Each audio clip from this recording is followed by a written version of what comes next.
ब्रह्मार्पणं ब्रह्म हविः ब्रह्माग्नौ ब्रह्मणाहुतं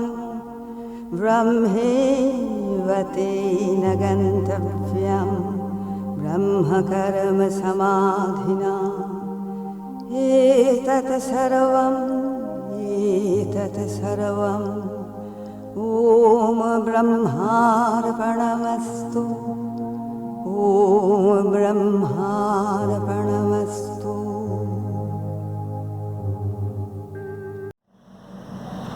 करुणामय माँ परम प्रभु श्री अरविंद आमर लाइफ डिवाइन धारावाहिक अध्ययन रे समस्त सम्मिलित भाई भौणी माने समस्त माँ कृपा भिक्षा करुछि। आमे धारावाहिक भाव लाइफ डिवाइन पुस्तकर 10म अध्याय दि कॉन्शियस फोर्स 13तम पाराग्राफ पर्यंत पढ़ी। आज आम 14 पाराग्राफ रो आग को अध्ययन करवा। एपर्यंत आम जहाँ पढ़ी शक्ति और जड़ ता मध्य सूक्ष्माति सूक्ष्म संबंध मोर यही प्रकरण में मन पड़ी 1995 अनेक आध्यात्मिक अनुसंधान सत्य को अनुसंधान करुवा किसी बंधु मान मेल गोटे 7-8 दिन धरी गोटे मनज्ञ आलोचना चक्र होता जो दीर्घ समय धरी आमे जड़ और चेतना संपर्क रे आलोचना करूँ किंतु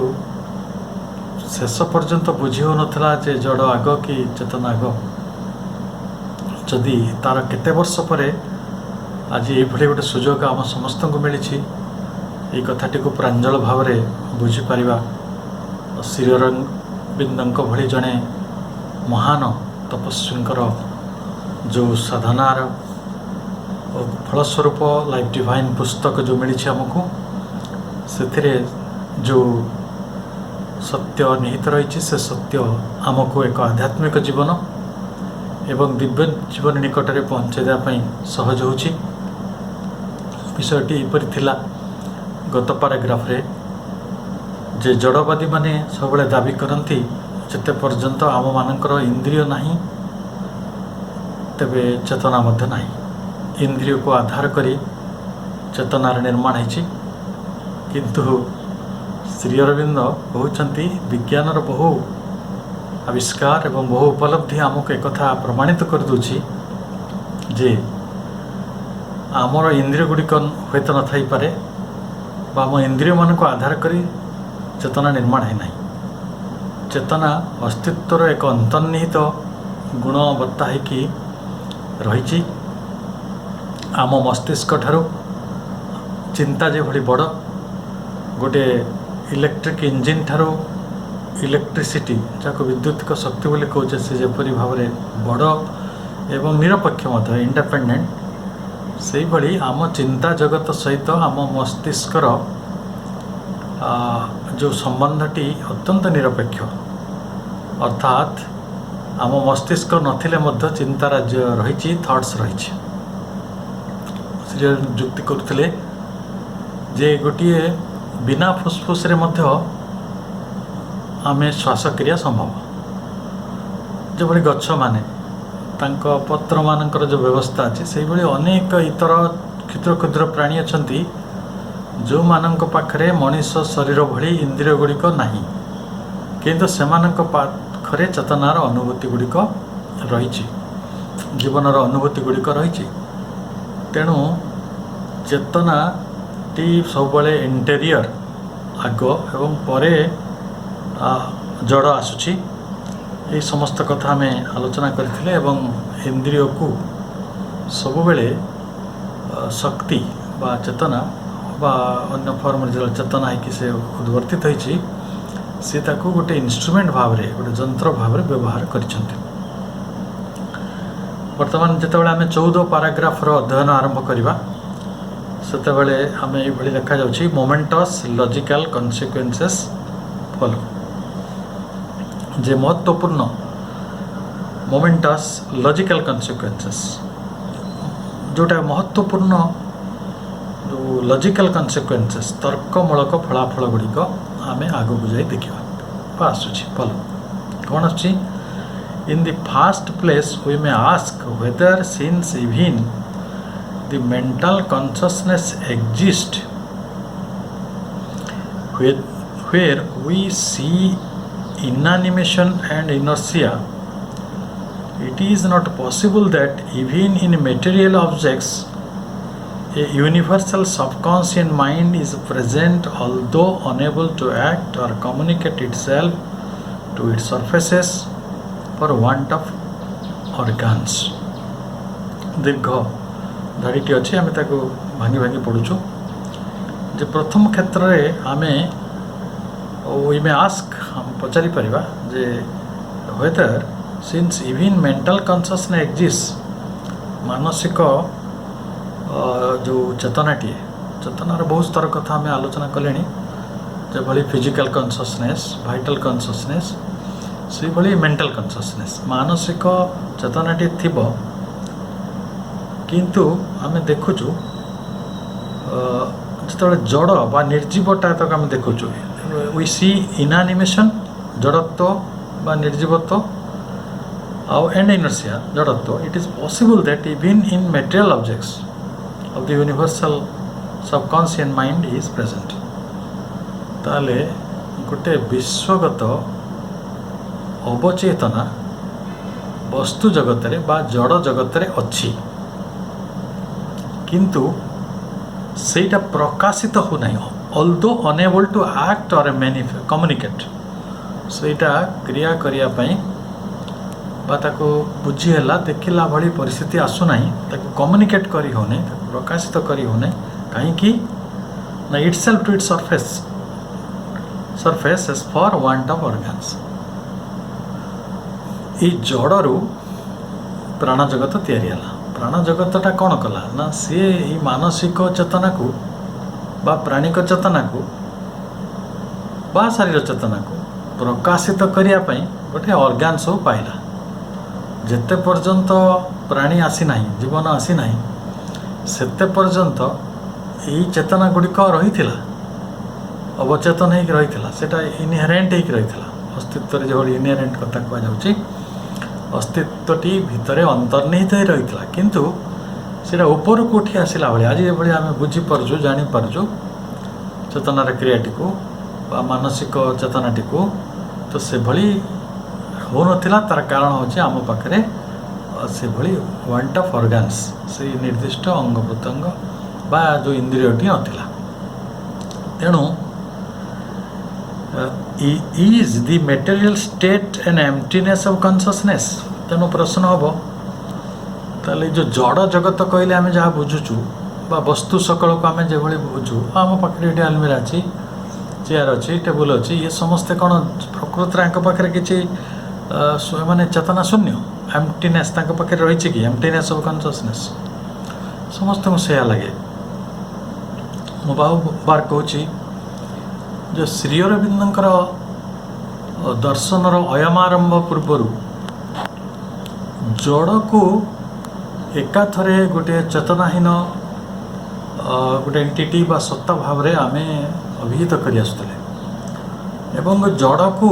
व्यवहार करिया पई हमको दिया जाइछि और जड़ पाखरे किछि ऐश्वर्य नहीं जड़ गोटे व्यवहृत हैला भली बा ताकू आमे जेमिति चाहिबा सेमिति व्यवहार करि पारिया भली गोटे वस्तु ही थिला किंतु आमर महामना ऋषि माने जड़ को से भाई ज्ञान कर श्री अरविंद ताको आसिक उद्धार कर कहते आम जहाँ को इनानिमेट निर्जीव बोली कहूँ जहाँ को जड़ बोली कहूँ ता पाखरे गोटे मानसिक बा जोटा को अवचेतन सबकॉन्शियस कॉन्शसनेस गोटे उपस्थिति रही अर्थात यहीटा चेतना शून्य नुहे एम्प्टीनेस ऑफ कॉन्शसनेस नुहे आउ कौन ताले जदि एम्प्टीनेस ऑफ कॉन्शसनेस नहीं ताले कौन होइतिबो ना और is it not rather only sleep of consciousness ଏଇଟା ଚେତନାର ଗୋଟେ ସୁଷୁପ୍ତି ଅବସ୍ଥା କି ଯେ ଚେତନା ସେଠି ଶୋଇ ପଡ଼ିଛି, ଚେତନାଟିକୁ ଜାଣି ହେଉନାହିଁ। ଯେହେତୁ ସୁଷୁପ୍ତି ଅବସ୍ଥାରେ ରହିଛି, ସ୍ଲିପ୍ ଅଫ୍ କନସିୟସନେସ୍, ହୁଏତ ଜଡ଼ ଭିତରେ ଚେତନାଟି ସୁଷୁପ୍ତ ଅବସ୍ଥାରେ ରହିଛି କି। ଇଭିନ୍ ଦୋ from the point of view of evolution an original and not an intermediate sleep, ताले जदि आम विवर्तन दृष्टिकोण देखा, विवर्तन दृष्टिकोण देखिले प्रथम मटेरियल यूनिवर्स थिला कि नहीं संदेह, किंतु सी ऑफ एनर्जी थिले, शक्तिर प्रवाह थिला, शक्ति भितर जड़ वस्तु तैयारी होइछन्ति, जड़ वस्तु गुड़िक पुणी प्राण रूप नहीं चेतना को अनुभव कला भली गोटे कथा आसी, जदिओ फ्रॉम द वेरी बिगिनिंग जोटा को ओरिजिनल आम कहे, original and not an intermediate sleep, ताले ये जो निद्राटी गोटे वस्तु भितर रही बा जड़ जगत रही, निर्जीव जगत रही, ताले सही निद्राटी को आम कौन कहवा जे सेटा गोटे आदि निद्रा प्रथम रही बा सेटा गोटे मध्यवर्ती कालीन इंटरमीडिएट मझे से सुसुप्ति आसी, ये है प्रश्न। And by sleep the human example teaches us that we mean not a suspension of consciousness, ताले जदि ये सुसुप्ति को मनुष्य क्षेत्र में आप बुझे, मनुष्यर दृष्टांत दे बुझे, मनुष्य को उदाहरण भाव में ने, आम तो समस्ते शोपड़ू, सुसुप्ति अवस्था आम रही से कौन हो जो सुसुप्ति अवस्था को आम जाऊँ से आमर कौन हो, we mean a suspension of consciousness, गोटे चेतनार किसी समय it is kept in abeyance, माने सेटा किसी समय आपण पाखर प्रत्याहृत करनी किसी समय, किंतु प्रकृत में फाइनाली से आउची कि आउटे भावी देखो, प्रकृत में चेतनार सस्पेंशन बा चेतनाटा अंतरित हो जाउछि कि, but it's gathering inward away from the conscious physical response to the impacts of external things. प्रकृति में भारी इंटरेस्टिंग कथा घटे सुसुप्ति रे, आमे बेले बेले भाबू जिते जड़े मनीष शोई पड़ी सेटा तार सस्पेंशन ऑफ कॉन्शियसनेस, किंतु सेटा तार सस्पेंशन ऑफ कॉन्शियसनेस नुहे, सेटा कौन ना gathering inward away from conscious physical response. ताले जड़े जाग्रत अवस्था मानसिक अर्थ जाग्रत थाए सेतेबेले तार गोटे रेस्पॉन्स थाए, गोटे संवेदना थाए, गोटे प्रतिक्रिया थाए, से प्रतिक्रियाटा किभली ना फिजिकल रेस्पॉन्स। जड़े आपण को मारिया को हाथ उठेले, मुझे जाग्रत अच्छी ताले मो हाथ धरी पकेबी पानल्टी घुंची आस, कि जब मुझे निद्रित अच्छी सी हाथ उठाऊँ कि नहीं मुझे जानीपारू ना, तेणु से जगार निद्रित अवस्था बा सुसुप्ति रे मनुष्य तार फिजिकल रेस्पॉन्स टी को केवल हरौछि, सेटा से करि पारु नाही, सेटा गोटे ताले तांको चेतना से कुआडे पड़ेगा से सस्पेंड होगा, ठीक अच्छे चेतनाटी सुसुप्ति अवस्था रे इज अंडर सस्पेंशन, ओके अंतरित हो रही, कि अंतरित कुआडे जाइए बाहर को पड़ी ना भितर अच्छी, भितर ही अच्छी इनवर्ड गैदरिंग हो रही, से मनुष्य भितर चेतनाटी रही, जिते तार जाग्रत अवस्था आसो सका से निदर उठी पड़ो से स्वाभाविक भाव से जापर जे तार पुणी फिजिकल क्रियाटी जमी आरंभ होगा सेमती आरंभ होगा, से भोक लगे शोष लगे किए जो किसी खराब कथा कहला राग लगे, आ जड़े शोई पड़ता आपड़ जो गाड़ी दूसरे से रागुची कि रागुनि ना, मुझे अपमान करी धीरे धीरे भाषा तो से रेस्पॉन्ड करनी, अर्थात फिजिकल रेस्पॉन्स टी आमर निद समय रोना, आपड़ से जड़ जगत भी जिते बड़े जड़ जगतर गोटे चेतनाटी जिते पर्यटन वांट ऑफ ऑर्गन्स मैं सी गोटे परिप्रकाश निज भितर थिबा अंतर्निहित चेतना को परिप्रकाश करने से पाखरे जिते बेला पर्यंत गोटे इंद्रिय बा गोटे अंग आसुना, तो सेते पर्यंत सेटा भी गोटे सस्पेंशन अवस्था रही, ताको आपण स्लीप ऑफ कॉन्शियसनेस कहि पारंती बा अन्य भेष पार्टरे जोटा श्रीरंद्र कहते जे कौन कहते जे mental state emptiness of consciousness, जहाँ हम भावु जो गोटे चेतनार शून्यता प्रकृत नुहे से इनवर्ड गैदरिंग होकर रही भितर संगुप्त होकर रही अंतर्निहित होकर रही आहरी अंतर्निहित हो जाए आम मनीषटी शोला बेले चेतनाटी सस्पेंड रोचे कि चेतनाटी पलि जाऊना से इनवर्ड हो रोचे कौन पुणी करुचे इनवर्ड हो कारण आपड़ जिते फिजिकल रेस्पॉन्स करती ये जो कथाटी कहगला from conscious physical response to the impacts of external things आम कौटा को रेस्पॉन्ड करूँ कार इम्पैक्ट आसू कार प्रभाव आसू ना द एक्सटर्नल थिंग्स सब बेले देखिए आमर बाह्य शारीरिक प्रतिक्रिया गुड़िक गोटे इम्पैक्ट्स ऑफ एक्सटर्नल थिंग्स बाहरिया जिनसर गोटे प्रभाव बा प्रतिक्रिया रूप में आम फिजिकल रेस्पॉन्स गुड़िक आसे तो निद्रा समय जेहेतु से बाहर इम्पैक्ट आसूना तार इम्पैक्ट किसी ना एक्सटर्नल थिंग्स से केवल तार इनवर्ड गैदरिंग हो जाए भितर से संगुप्त होकर रहे आउ किंतु चेतनाटी सस्पेंडेड होती थाए से समय फिजिकाली से एक्जिबिट निजक कर पारना तो मूल प्रश्नटी ये जिते सुश्रुति अवस्था मनीषटी जाऊँगी से तार इंद्रिय गुड़िक अच्छा ना नांती अच्छा किंतु से मैंने काम करूना ताले क्या कहूँ इंद्रिय को आधार करके कॉन्शियसनेस अच्छी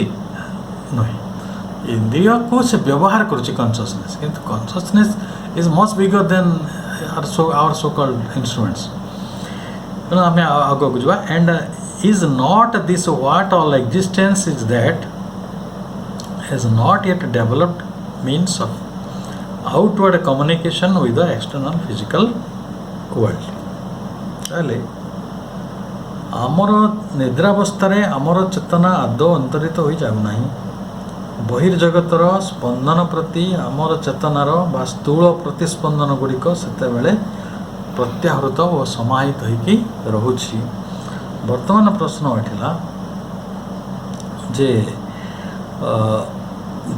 जड़ बहिर्जगत सहित संबंध स्थापन करि परिबा लागि ए पर्यंत उपयुक्त बहिर्साधनर विकास कराई पारि नथिबा जावतीय सत्तार स्वभाव ठीक एहीपरि नुहे कि जो आम कि मूल थाटी मन पका सी कहते जे जोटाक जो मानकर जीवन नहीं निर्जीव बा जो माने जड़ इनर्शियल तो से माने को पाखरे गोटे साधन बा परिप्रकाशर जंत्र जोटा को आम इंद्रिय कहूँ बा आम कहीपर जे आमर चेतनार ऑर्गन कॉन्शियसनेस को व्यवहार करथवा ऑर्गन गुड़िक से गुड़िक आम पाखे नाहंती and is not this what all existence is that has not yet developed means of outward communication with the external physical world ये कथाटी आसला जे बहिर्साधनर विकास करि पारि नथिबा जावतीय सत्तार स्वाभाविक कौन ठीक यही कि तापर कहूँ जे is they are not a conscious soul a purusha who wakes forever even in all that sleeps ताले गोटे मृत मनीष आ गोटे सुप्त मनीष भर किसी फरक अच्छे ना निश्चय अच्छे मृत मनीषर ता भीतर गोटे आत्मा बा पुरुष जोटा को सांख्य कहते जे आउ गोटे जीवंत सत्तार उपस्थिति रोना किंतु गोटे सुप्त मनीष क्षेत्र में गोटे जीवंत सत्तार उपस्थिति रही आत्मार जो कॉन्सेप्ट आत्मा को आपण कौन गोटे वस्तु दारू ब्रह्म जमी आम भावु सेमती गोटे वस्तु नुहे से गोटे शक्ति गोटे शक्तिर गोटे रूप गोटे प्रवाह गोटे सूक्ष्म रूप जोटा आम सहजरे बुझीपार तेणु गोटे सुप्त मनीषर तार अवस्थिति भितर तार जो कौन था कह सुप्त मनीष भितर गोटे कॉन्शियस सोल गोटे सचेतन बा चेतनामय पुरुषटे अवस्थान करुछि एवं से लोकटी जाग्रत थिले भी से जाग्रत अछंती आउ से सुप्त थिले मध्य से जाग्रत अछंती आमे निद्रा समय एकाथरे जड़ हो जाऊना मनुष्यर एग्जाम्पलटे नि गोटे जड़ हो जाऊना जे निहाती आप जड़े पीटी आसले कि ठीक अच्छे आमको जदि जदि आम भितर किसी गोटे अच्छी जोटा द्वारा जड़े आघात कला सुप्त लोक से तो निदर उठी पड़े ना एपरिक स्वप्न देखिए आम उठी पड़ू निदरे भय पाई उठी पड़ू तेणु आम भितर किसी गोटे तो अच्छी जी आमको उठे दूसरी अच्छा जदि आम मृत होता आम उठी पारते कि ना भय भी पाते तेणु से प्रश्न उठुची जे गोटे आम भितर एपरी गोटे सत्ता अच्छी जहाँ को आम गोटे कनसीयस सोल बोली कहीपर चेतनामय पुरुषटे जी आमको कौन करुच्छी आम शोई पड़े सी शोना से रेस्पॉन्ड कर एक्टिवली रेस्पॉन्ड करना किंतु आपड़ देखिए शोई अवस्था आम भयभीत हो शोई अवस्था आम स्वप्न देख खुशी हो जाऊ आप छोट छुआ मान देखिए शोई अवस्था से हसती आम को माँ कहती षठी दुच देवी हसौं पूर्व जन्मर सबकनसीयस सब सी अतीत सब कौन करता से कथा सब मन पड़े से समय यहाँ सत्य कथा साइकोलॉजिस्ट मान से कथा स्वीकार कर अतीत जीवनर कथाटी छोट से जो अवस्था सबकनसीयस माइंड आसूसी ना से पिलाटी आपे आपे कहीं हसुचे देखिए पिलाटी शोई कि हसुथ मुझे बहु बार देखी छोट छुआ मान शोई आप लक्ष्य करेंगे बेबी जो मैंने सब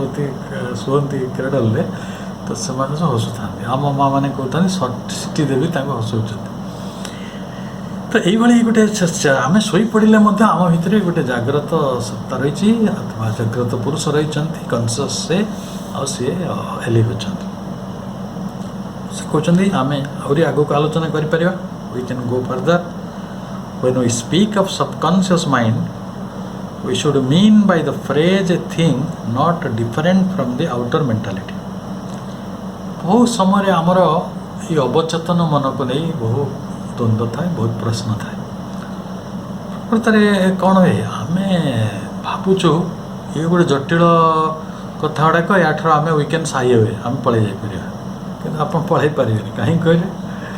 मन एपरी गोटे जिनस जो एक्सक्लूसिवली गोटे मनुष्य पाखे रही मनुष्य जो मनुष्य हो रही अन्य प्राणी ठारू ता पाखे गोटे उत्कर्षता रही श्रेष्ठत्व रही तार मूल कारण ता सी हूँ मनर अधिकारी तेणु मनटा को आपन को बुझा पड़ो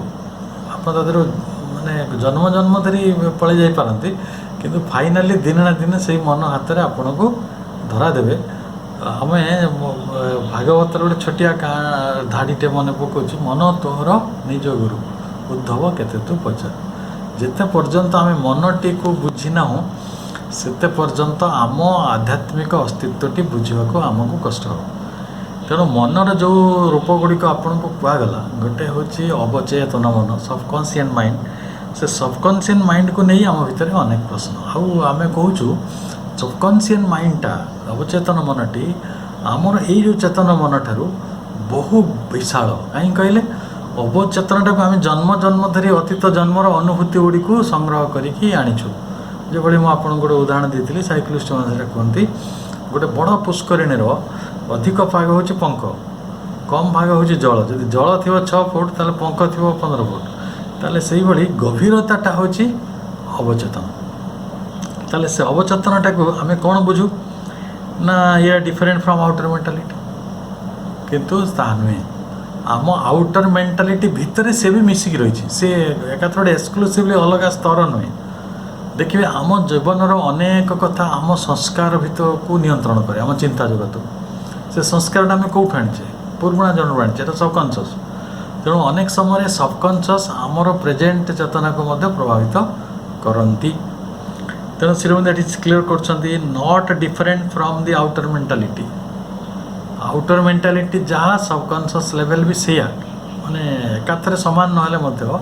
आपड़ भावतु नहीं से गोटे अलग अलग कंपार्टमेंट रही कि जमी गोटे आम गोटे कांथ टाणदा ये पर्यटन अवचेतन तापर गोटे चेतन एमती जमी ना कथाटी है जे अवचेतन आम वर्तमान चेतन को प्रभावित करुँच but only acting below the surface खाली एतिके या जे सी बिलो द सरफेस कौन करुँची सेटा आजिर अनुभूति नुहे अतीतर अनुभूति सबकनसीयसटा किंतु से अतीतर अनुभूति आजिर अनुभूति को सब प्रभावित करे मैंने साइकोलॉजी छात्र से बेटर बुझीपारे आज आप गोटे महिषी देखिले ताको आप महिषी बोली केमी कहते रेकग्नाइज केमी कर जेहेतु अतीत आप गोटे महिषी देखी ଏବେ ତାକୁ ରେକଗ୍ନାଇଜ୍ କରୁଛନ୍ତି ଆରେ ରେ ମୁଁ ଏଇଟା ଆଗରୁ ଦେଖିଥିଲି somebody has told me this is ବୋଫାଲୋ, ତେଣୁ ଏଇଟା ମଇଁଷି ଅଟେ, ବୋଫାଲୋ ଅଟେ।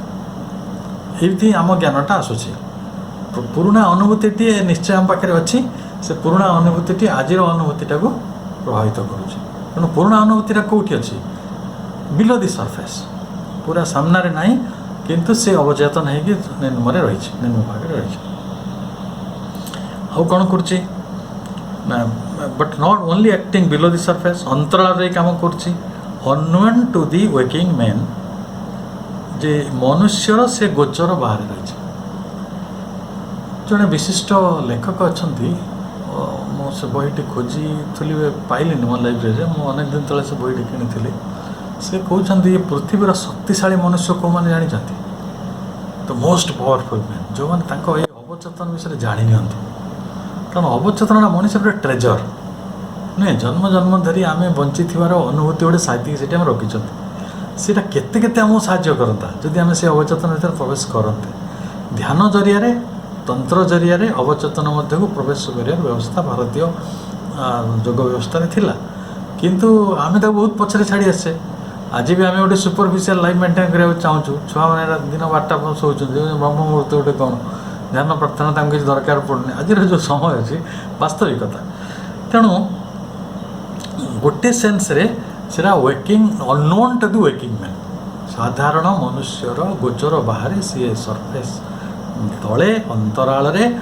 ଅବଚେତନଟି ରହିଛି। ତାପରେ ସେ କ'ଣ କରୁଛି? In the same sense if perhaps with a deeper plunge and a larger scope, ଯେ ତାହାର ସେଟା କିଭଳି କେଉଁ ସେନ୍ସରେ ଅଛି ନା ୱିଥ୍ ଏ ଡିପର୍ ପ୍ଲଞ୍ଜ, ତାର ପ୍ରବେଶଟା ବା ତାକୁ ଯଦି ଡୁବକି ଲଗେଇବେ ବହୁତ ଗଭୀର, ବହୁତ ଗଭୀର। ସର୍ଫେସିଆଲ ମାଇଣ୍ଡଟା ଯେ ଉପରେ ଅଛି ତାକୁ ବୁଝି ହେବ, ସେଇଟା ଆଜିର ଅନୁଭୂତି। କିନ୍ତୁ ଯେଉଁଟା 100 ବର୍ଷ ତଳର ଯେଉଁ ଜୀବନର ଗୋଟେ ଅନୁଭୂତି, ଆପଣ ଯଦି କଥାଟା ବୁଝୁନାହାନ୍ତି ତାହେଲେ ଏ କଥାଟି ସରଳ ହେବ। ଯେତେବେଳେ ବୁଦ୍ଧଦେବ ଆସିଲେ, ବୁଦ୍ଧଦେବଙ୍କ ପୂର୍ବରୁ କୁହାଯାଏ ଯେ 100 ଜଣ ବୋଧିସତ୍ତ୍ୱ ଥିଲେ। ପ୍ରତ୍ୟେକ ବୋଧିସତ୍ତ୍ୱ କିଛି ନା କିଛି ଆଧ୍ୟାତ୍ମିକ ସତ୍ୟକୁ ଅନୁଭବ କରିଥିଲେ, ଏବଂ ସେଇ 100ଟା ଅନୁଭବ ଯେତେବେଳେ ମିଶିକି ଗୋଟେ ବୁଦ୍ଧତ୍ୱ ତିଆରି ହେଲା। ଆପଣ କାହାଣୀଟି ଅନେକ ଲୋକ ବୋଧିସତ୍ତ୍ୱ ଅସ୍ୱୀକାର ବି କରୁଛନ୍ତି, କହୁଛନ୍ତି ସେ ତ ପୁନର୍ଜନ୍ମରେ ବିଶ୍ୱାସ କରିନଥିଲେ, ବୋଧିସତ୍ତ୍ୱ ସବୁ କେଉଁଟା ହେଲେ, ଏଇଟା ହିନ୍ଦୁମାନେ ପରେ ଯୋଡ଼ି ଦେଇଛନ୍ତି। ସେ ବିବାଦରେ ମୋତେ ପୋଷିବା ନାହିଁ। ଆମେ ତାକୁ ଲିଜେଣ୍ଡ ଗୋଟେ ଲିଜେଣ୍ଡ ଭାବରେ ନିଅନ୍ତୁ, ଗୋଟେ ଏପରି ଭାବରେ ଗୋଟେ ସିମ୍ବଲ ଭାବରେ ନିଅନ୍ତୁ ଯେଉଁଥିରେ ଆପଣ ସ୍ୱୀକାର କରିବେ ଯେ ବହୁ ଜନ୍ମର ଅନୁଭୂତି ମିଶିକି ଗୋଟେ ବିରାଟ ଅନୁଭୂତି ହୁଏ। ଗୋଟିଏ ଜନ୍ମର ଅନୁଭୂତିରେ ମଣିଷ ସିଦ୍ଧ ହୁଏ ନାହିଁ, ସେଥିପାଇଁ ଆମକୁ ବାରମ୍ବାର ଜନ୍ମ ନେବାକୁ ପଡ଼ୁଛି, ବାରମ୍ବାର ଆମର ମୃତ୍ୟୁ ହେଉଛି। ଏଇ ଅନୁଭୂତି ସଂଗ୍ରହ କରି ଆମର ଅବଚେତନ ଗୁଡ଼ିକୁ ବଡ଼ ହେଉଛି, ଆଉ ସାଧାରଣ ଚେତନା ଆମର ଛୋଟ ହେଇକି ରହିଛି। କିନ୍ତୁ ସାଧାରଣ ମଣିଷର ସମସ୍ୟା ହେଲା ଯେ ଏଇ ଯେଉଁ ଗଭୀର ଅବଚେତନ ସହିତ ଏଇ ଯେଉଁ ଅଗଭୀର ସାଧାରଣ ଚେତନାଟାକୁ ଆମେ ଯୋଡ଼ି ପାରୁ ନା। ଏ ଯୋଡ଼ି ପାରିବାର ପ୍ରୋସେସଟା ହେଉଛି ମହତ୍ତ୍ୱପୂର୍ଣ୍ଣ। ଏଇଟା ହେଉଛି ଆଧ୍ୟାତ୍ମିକ ପଥ, ଯୋଗ। ଯେଉଁମାନେ ଆପଣ କହିବେ ଗୋଟେ ସାଧାରଣ ମଣିଷ ଆଉ ଗୋଟେ ଯୋଗ ଜୀବନରେ ଥିବା ମଣିଷ ଭିତରେ କ'ଣ ପାର୍ଥକ୍ୟ? ଏଇଆ, ସେ କେବଳ ତା'ର ଆଉଟର ମାଇଣ୍ଡରେ ରହିଛି ସାଧାରଣ ମଣିଷଟି, କିନ୍ତୁ ଯୋଗ ଜୀବନରେ ଥିବା ମଣିଷଟି ଯେତେବେଳେ ଧ୍ୟାନସ୍ଥ ହେଉଛି ସେତେବେଳେ ନିଶ୍ଚିତ ଭାବରେ ତା'ର ଅବଚେତନକୁ ସେ ଯୋଡ଼ୁଛି। ଯେତେବେଳେ ଅବଚେତନକୁ ଯୋଡ଼ିବ, ଆପଣ ପୂର୍ବପୁରୁଷମାନେ ସାହିତ୍ୟିକ ସମ୍ପତ୍ତି ରଖିଛନ୍ତି, ଆପଣ କିଛି ସମ୍ପତ୍ତି ରୋଜଗାର କରିଛନ୍ତି, ଦୁଇଟା ମିଶିଲେ ବଡ଼ ହେବ କି କମିଯିବ? ବେଶୀ ହେବ ନା। ତେଣୁ ଅତୀତ ଜନ୍ମର ଅନୁଭୂତିଟାକୁ ପୁଣି ଏଇ ଜନ୍ମର ଅନୁଭୂତିକୁ ଯଦି ଆପଣ ମିଶାଇ ପାରୁଛନ୍ତି ତାହେଲେ ଆପଣ ଗୋଟେ ପ୍ରକାଣ୍ଡ ଅନୁଭୂତିର ମଣିଷ, ଗୋଟେ କଲସସ୍। ତେଣୁ ସେଇଠି କୁହାଯାଉଛି that is a larger scope, ତାର ପରିସର ବ୍ୟାପକ, ତାର ସ୍କୋପ୍ ସେଠି ବେଶୀ ଅଛି। ସାଧାରଣ ଜୀବନରେ ଗୋଟେ ସ୍କୋପ୍ କମ୍, କିନ୍ତୁ ଅସାଧାରଣ ଜୀବନ, ଏଇ ରମଣ ମହର୍ଷି ସେ କଥା କହୁଥିଲେ। ସେ କହୁଥିଲେ ଯେ ଆମେ ଯଦି ଥରେ ଅବଚେତନ ଭିତରକୁ ଚାଲିଯିବା, ଆମେ ବୁଝିବା ଯେ ଆମେ କେତେ ଥର ସେଇ ଜିନିଷ ଗୁଡ଼ାକ ପାଇଛୁ ଯେଉଁ ଜିନିଷ ଗୁଡ଼ାକ ପାଇବା ପାଇଁ ଏବେ ଆମେ କାନ୍ଦୁଛୁ। ଧରନ୍ତୁ ଜଣେ ବ୍ୟକ୍ତି ଅଛି, ସେ ରାଜା ହେବାକୁ ଚାହେଁ, ତାର ଗୋଟେ ଭାରି କ୍ରେଜ୍ ଅଛି ରାଜା ହେବାକୁ, କିନ୍ତୁ ସେ ଯଦି ତା ଅବଚେତନକୁ ଯିବ ସେ ଦେଖିବ ଯେ ସେ କେତେ ଥର ରାଜା ହେଇସାରିଥିବ, ବଟ୍ ହି ହାଜ୍ ଫରଗଟନ୍। ସେ ପୁଣି ସେଇଠି ସେଇ ଅନୁଭୂତିଟି ତାକୁ ଆଉ ଥରେ କହିଦିଅନ୍ତା ଯେ ଏ ରାଜା ହେଇକି ମୁଁ କିଛି ପାଇନାହିଁ। ସେଇ ଅଶାନ୍ତି, ସେଇ ଅତୃପ୍ତି, ସେଇ ଅପରିପୂର୍ଣ୍ଣତା ଭିତରେ ମୁଁ ବଞ୍ଚିଥିଲି ରାଜା ହେଇକି, କେବଳ ବୃଥା ଆସ୍ଫାଳନ ଅହଙ୍କାର ହିଁ ମୋ ଜୀବନ ଥିଲା। आउ से क्रेजटा रुहता नहीं तेणु अनुभूतिटा जेहेतु साहित्य हो नहीं गोटे जन्म पर से अनुभूतिटा लिभि होची आपातत मैंने लगुच देखो गत जन्म आप कौ स्कूल पाठ पढ़ुले कौ जदि आम पुनर्जन्म विश्वास करूँ गत कौ यूनिवर्सिटी पाठ पढ़ुले कौ टीचर पाखे पढ़ते किसी मन अच्छे कि नहीं ना और जब थे आम एम ए पास करगला कि पीएचडी करगला आउ थे जन्म हल से सब मन था ताल आप पढ़िया कि दरकार तो होता आप कहे मो लास्ट जन्म डिग्री अच्छे मुझे जन्म कौन कर किंतु डिग्री कथा नुहे ये गोटे अंतर्मनर कथा गोटे डिसर्नमेंटर कथा ये अंतर्मनटा को जोड़ी पार आम डिग्री ये बंचीनु अनेक लोक डिग्री न था कि भीम गंगाधर मेहर कि रवींद्रनाथ भाई लोक मैंने बड़ मनीष होती अतीत बहु बड़ बड़ चित्रकर स्थपति थे आप जना कोणार्क मंदिर तैयारी करते कौ इंजीनियरिंग कॉलेज में पाठ पढ़ते चरक कौ आयुर्वेदिक कॉलेज में पाठ पढ़ते पाणिनि कौ संस्कृत ग्रामर शिखी से मैंने होती से मनीष जो मैंने विराट अनुभूति अनुभूति सहित सब स्विंग कर पार्थे जोड़ी पार्थे सिले कर पार्थे तेणु but the phenomena of A subliminal self far exceed the limits of any such definition. तेणु अधिचेतन सत्ता सब्लिमिनाल सेल्फ जो जेते सब डेफिनेशन रही जेते संज्ञा रही संज्ञार सीमा रही ताकू से अतिक्रम कर दिए कारण यहाँ हूँ सब्लिमाल यहाँ अधिचेतन अधस्तन होगी रही बिलो द सरफेस आप मूलर कहला कहीं ना it includes an action not only immensely superior in capacity या पाखरे एपरी क्रियात्मकतार अनुभूति रही जे not only immensely superior in capacity से माने उत्कर्ष एवं सामर्थ्यर गोटे माने विपुल सामर्थ्यर कथा को इनक्लूड करते देखंतु आपण मन करंतु फॉर एग्जांपल आपण पवन पुत्र हनुमान थिले आप 10 केजी चाउल बैग टेकी पारना जदि आपन थे किए मन पकई दे जे you were one time one great soul आपण पाखे से सामर्थ्य थिला 52 मोहन गदा को आप उठेकी लोक को पिटी पारे माने कौन गछ गुड़ाक सब दांत काटे बेले आप उपाड़ी दे तो सेते बेले आपण भर गोटे बड़ संचार हो कि हेनी सेमती मनीष सब थिले कि नहीं आज तारीख रे जो मनीष निजक असमर्थ्य निर्वीर्य मन करे ताकू जदि पूर्व महिमाटा मन पकई दिजो जो अतीत में तुम ये थिल ताले ता पाखे गोटे इनफाइनाइट कैपेसिटी तैयारी होवार संभावना रही जे एक संभावना थिला इमेंसली सुपीरियर टू कैपेसिटी से मनीष मानकर से कैपेसिटी थिला आउ कौन करे ना but quite different in kind from what we know as a mentality in working self तेणु आमे आज दुनिया रे हम जाग्रत मन कहले आज जो वर्किंग स्टेट आम रहीचु जो जाग्रत अवस्था से जाग्रत अवस्था ठार सी बहु बाटर अलग डिफरेंट वेरी डिफरेंट कारण से सब्लिमिनाल फॉर्म रे रही अधिचेतन अवस्था रही निन्नु भितर अच्छी अंतराल अच्छी है कि नहीं देखो किसी पैसा आप बैंक रखी आ कि पैसा गुप्तधन कर रखी गुप्तधन टी बहुत बेसी किंतु बहुत समय गुप्तधनटा कम आसीपे ना जिते पर्यटन आम से गुप्तधनर सन्धानटी करें असुविधाटा से किसी जिनस मैनिफेस्टेड आपको दिशुची हाँ मोर ये संपत्ति अच्छे कि किसी जिनस पोती हो गए से पोता धनटी अनेक समय काम आसीपे ना पोता माल से पोतिकी रखी अथच से कम आनीपारूनी तेणु आम अवचेतनटी से पाखे असीम सामर्थ्य रही आमर वर्किंग सेल्फ ठारू से बहुत अलग we have therefore right to suppose that there is a superconscient in us as well as a subconscient a range of conscious faculties and therefore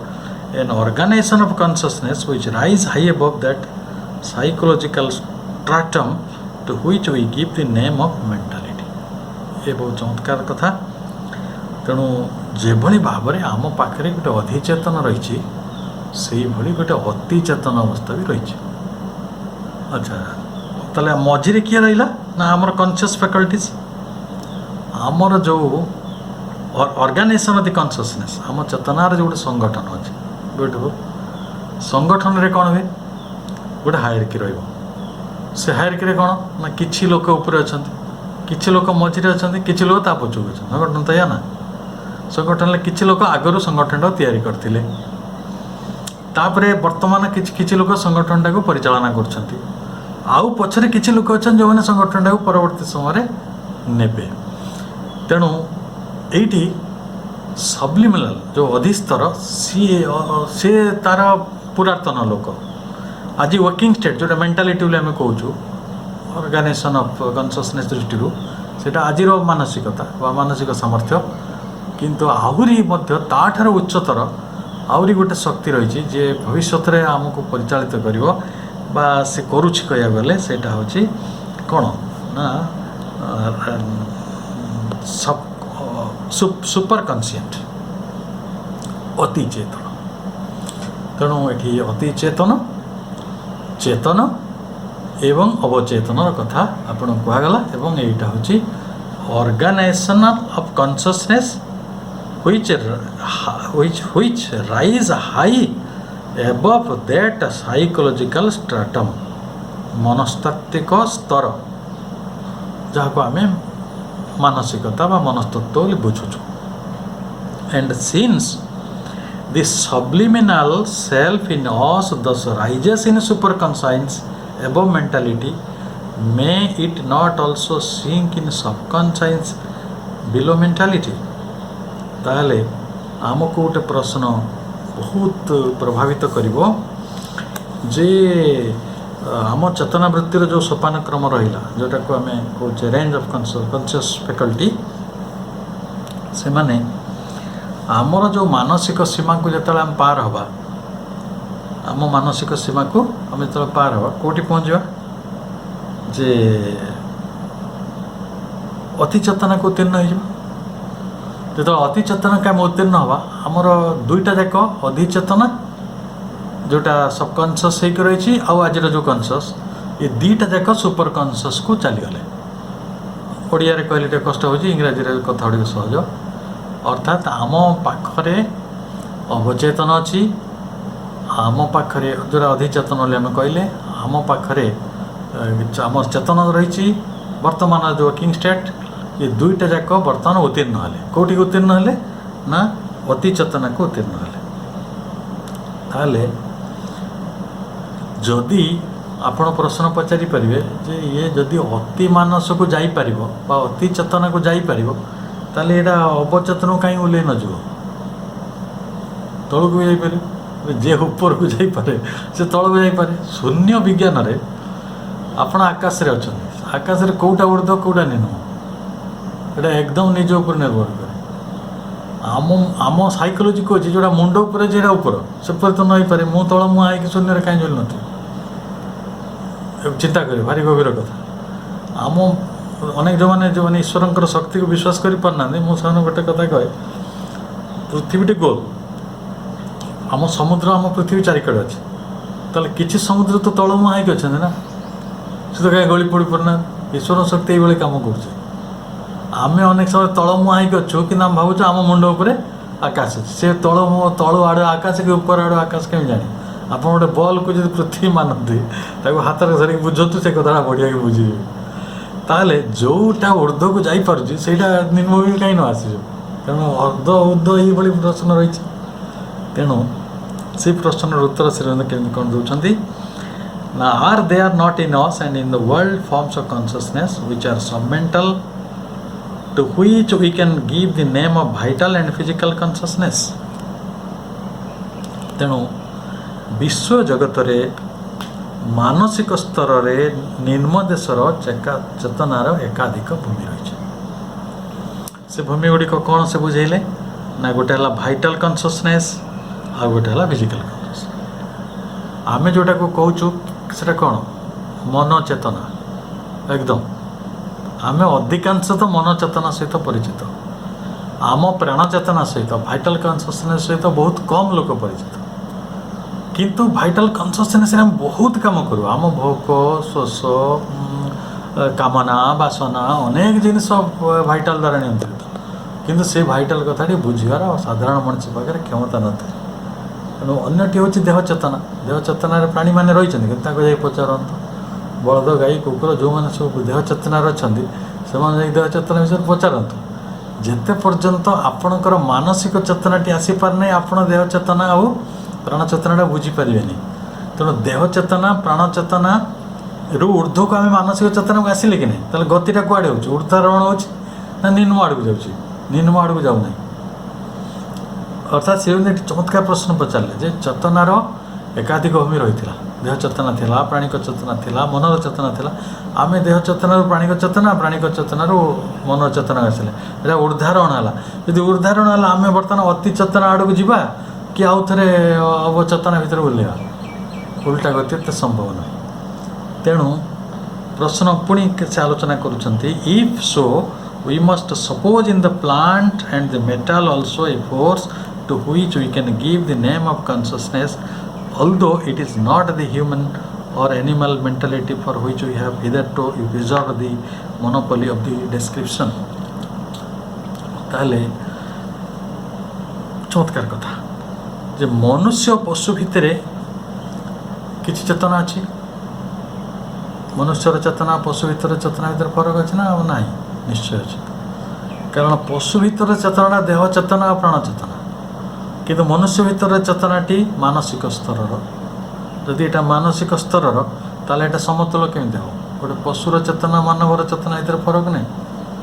ପଶୁମାନେ ସବୁ ଲେବରେଟୋରୀ କରିଛନ୍ତି ନା ପାର୍ଲାମେଣ୍ଟ କରିଛନ୍ତି ନା ଇକୋନୋମିକ୍ସ ତିଆରି ପଢ଼ୁଛନ୍ତି ନା ତାଙ୍କର ବିଶ୍ୱବିଦ୍ୟାଳୟ ଅଛି ନା ବିଚାରାଳୟ ଅଛି? କିଛି ଦରକାର ପଡ଼ୁନି। ତେଣୁ ଯେତେ ପର୍ଯ୍ୟନ୍ତ ମନୁଷ୍ୟ ତାର ମାନସିକ ଚେତନାରେ ଅଛି ନିଶ୍ଚିତ ଭାବରେ ଏଇଟା ସୁପରିୟର ହେଇକି ରହିଛି। ପୁଣି ଯଦି ଆମେ ଏହା ପଚାରିବା ଯେ ଗୋଟେ ଇନ୍ ଦ ପ୍ଲାଣ୍ଟ ଗୋଟେ ଉଦ୍ଭିଦ ଆଉ ଗୋଟେ ଧାତୁ ଜଗତରେ ଗୋଟେ ଚେତନା ରହିଛି ଯେଉଁଟାକି ପ୍ରାଣୀ ଜଗତର ଚେତନା ଠାରୁ ଅଲଗା।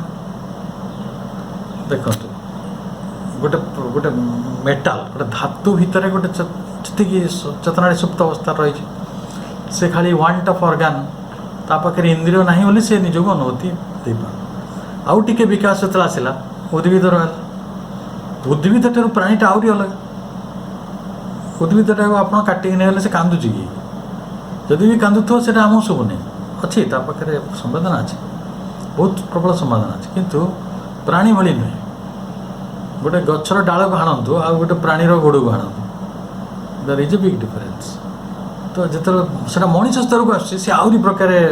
ରେସ୍ପଣ୍ଡ କରୁଛି। ଠିକ୍ ହେଲା? ତେଣୁ ଏଇଠି ଚେତନାଟାକୁ ଆମେ ଗୋଟିଏ ସ୍ତରରେ ସୀମିତ କରିପାରିବା ନାହିଁ। ଏ ବହୁ ସ୍ତର ବିଶିଷ୍ଟ ଗୋଟେ ଚମତ୍କାର ସତ୍ୟ, ଏବଂ ଆ ବିଷୟରେ ଚିନ୍ତନ କଲେ ହିଁ ଆମେ ଆମର ଆଧ୍ୟାତ୍ମିକ ଜୀବନଟାକୁ ଠିକ୍ ବାଟରେ ନେଇପାରିବା। ନହେଲେ କ'ଣ ହେବ ନା ଆମ ଆଧ୍ୟାତ୍ମିକ ଜୀବନ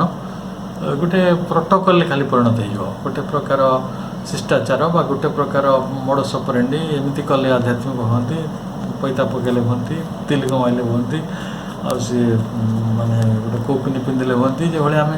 ଫ୍ୟାସନେବୁଲ୍ ୱାର୍ଲଡ଼ ତିଆରି କରିଛୁ। ସେମିତି ଆଧ୍ୟାତ୍ମିକତା ଗୋଟେ ଫ୍ୟାସନେବୁଲ୍ ୱାର୍ଲଡ଼ର କଥା ନୁହେଁ। ଯେଉଁମାନେ ତାଙ୍କ ମନ ସ୍ତରରେ ଚେତନାର ସ୍ତରରେ ଯଥେଷ୍ଟ ଗବେଷଣା କରୁଛନ୍ତି ବା ଯେଉଁମାନେ ଏଇ ମାନସିକ ସ୍ତରକୁ ବହୁ ସୁନ୍ଦର ଭାବରେ ବୁଝିଛନ୍ତି, ସେଇମାନେ ମନକୁ ନେଇ ପରୀକ୍ଷା ନିରୀକ୍ଷା କରୁଛନ୍ତି, ମନକୁ ପ୍ରୟୋଗଶାଳା କରିଛନ୍ତି, ଆଉ ନିଜ ମନକୁ ଉତ୍ତୀର୍ଣ୍ଣ କରିପାରିବା, ତାକୁ ଗୋଟେ ଉତ୍ତରୋତ୍ତର ମାର୍ଗରେ ଗତି କରିପାରିବା, ଏଭଳି ଗୋଟେ ସମ୍ଭାବନା ସେମାନଙ୍କ ପାଖରେ ରହିଛି। ତେଣୁ ଏଇ ଅଧ୍ୟୟନ ଆମ ସମସ୍ତଙ୍କ ପାଇଁ ଅତ୍ୟନ୍ତ ଜରୁରୀ ବିଷୟ ବୋଲି ମୁଁ ସବୁବେଳେ କହୁଛି। ମହାପ୍ରଭୁ ଶ୍ରୀ ଅରବିନ୍ଦ ଆମ ପାଇଁ 40 ବର୍ଷ ସାଧନା କରିକି ଏଭଳି ଗୋଟେ ଚମତ୍କାର ମହାନ ଗ୍ରନ୍ଥ ରଚନା କରି ମନୁଷ୍ୟ ଜାତିକୁ ଅନୁଗୃହୀତ କରିଛନ୍ତି, ଉପକୃତ କରିଛନ୍ତି, ଏବଂ ସେଇ ଉପକାରଟିକୁ ଆମେ କୃତଜ୍ଞତାର ସହିତ ଗ୍ରହଣ କରିଥିବାରୁ ମାଙ୍କ ନିକଟରେ ଆମର ଯଥେଷ୍ଟ ଭକ୍ତି ଓ କୃତଜ୍ଞତା ପ୍ରକାଶ କରୁଛୁ, ଏବଂ ତାଙ୍କଠାରୁ ଆମେ ଶୁଭାଶିଷ କାମନା କରୁଛୁ ଯେ ଆମେ ଏଇ ଗ୍ରନ୍ଥଟି ମଧ୍ୟରେ ପ୍ରବେଶ କରିବାର, ଅଧିକ ଆମ ମନ ଚେତନାକୁ ବୁଝିପାରିବାର, ଆମ ଚେତନାକୁ ବିଶାଳ କରିପାରିବାର ସାମର୍ଥ୍ୟ ଆମ ପାଖରେ ରହୁ, ଏବଂ ଏ ବିଷୟରେ ଆମର ଆଗ୍ରହ ଗୁଡ଼ିକ ପ୍ରକୃତରେ ଏଇ ଜଡ଼ ଜଗତରେ ଯେଉଁ ଏକ୍ସଟର୍ନାଲ ୱାର୍ଲଡ଼ରେ ଆମେ ଯେତିକି ଆଗ୍ରହୀ ପଡ଼ୁଛୁ ତା ଅପେକ୍ଷା ଅନ୍ତର୍ଜଗତରେ ଅଧିକ ଆଗ୍ରହୀ ହେଉ। ଏଇଟା ହେବ ଆଧ୍ୟାତ୍ମିକ ଜାଗୃତି, ଆଧ୍ୟାତ୍ମିକ ତପସ୍ୟା। ଏଭଳି ଏକ ତପସ୍ୟାକୁ ମୁଁ ପୁଣି ଥରେ ଆପଣମାନଙ୍କୁ ଆମନ୍ତ୍ରଣ ଜଣାଉଛି ଏବଂ ମାଙ୍କର କୃପା ଭିକ୍ଷା କରୁଛି ସମସ୍ତଙ୍କ ପାଇଁ। ଆମେ ପୁଣି ଆସନ୍ତା ଥରକୁ ପାରାଗ୍ରାଫ 16ରୁ ଅଧ୍ୟୟନ କରିବା। ଆଜି ଆମେ 14 ଓ 15 ପାରାଗ୍ରାଫ ଅଧ୍ୟୟନ କଲେ। ବହୁତ ବହୁତ ଧନ୍ୟବାଦ। ମାଙ୍କ